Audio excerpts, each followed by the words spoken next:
పహల్గామ్కు బదులు తీర్చుకున్న భారత్. పాక్ ఉగ్రస్థావరాలపై దాడి, 100 మందికి పైగా హతం. కశ్మీర్లో కొనసాగుతున్న ఉగ్రవేట, 100 మందికి పైగా నివాసాల్లో భద్రతా బలగాల సోదాలు. ఎల్ఓసి వద్ద అమాయక ప్రజలపై పాక్ కాల్పులు, 15 మంది భారత పౌరులు మృతి, 42 మందికి గాయాలు. ఆపరేషన్ సింధూర్పై స్పందించిన పాక్ ప్రధాని షహబాజ్ షరీఫ్, దాడులకు ప్రతీకారం తీర్చుకుంటామని వెల్లడి. దిగొచ్చిన పాక్ రక్షణ మంత్రి ఖవాజా ఆసిఫ్, ఉద్రిక్తతలు పెరగకుండా భారత్ చూస్తే సహకరిస్తామని ప్రకటన.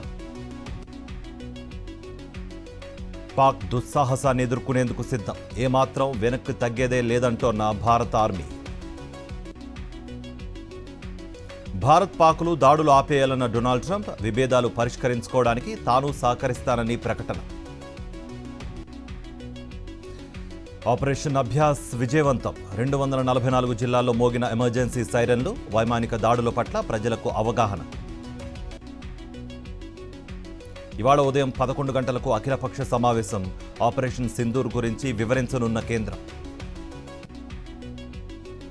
ఆపరేషన్ సింధూర్ నేపథ్యంలో సీఎం రేవంత్ సమీక్ష, అత్యవసర సేవల ఉద్యోగుల సేవలు రద్దు, మంత్రులు అధికారులు హైదరాబాద్లోనే ఉండాలని ఆదేశం. ఇవాళ హైదరాబాద్లో కాంగ్రెస్ భారీ ర్యాలీ, భారత సైన్యానికి సంఘీభావం తెలపనున్న సీఎం రేవంత్, హాజరు కానున్న మంత్రులు ప్రజాప్రతినిధులు. భారత్ వైపు చూస్తే మామూలుగా ఉండదు, ఆపరేషన్ సింధూర్ విజయవంతంగా నిర్వహించిన జవాన్లకు సెల్యూట్, ఎక్స్లో పోస్ట్ చేసిన ఎంపీ డీకే అరుణ.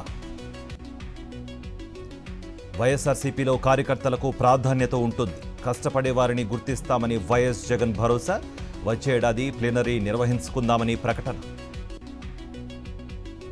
కర్రెగుట్టల్లో కొనసాగుతున్న ఆపరేషన్ కగార్, ఇప్పటి వరకు 34 మంది మావోయిస్టులు హతం.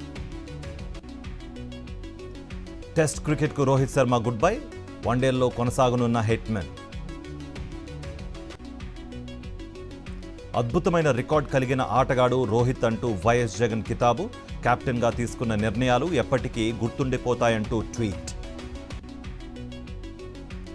కోల్కతాపై చెన్నై ఘన విజయం, 2 వికెట్ల తేడాతో గెలుపు. ఇవాళ పంజాబ్ వర్సెస్ ఢిల్లీ మ్యాచ్, రాత్రి 7 గంటల 30 నిమిషాలకు పోరు ప్రారంభం.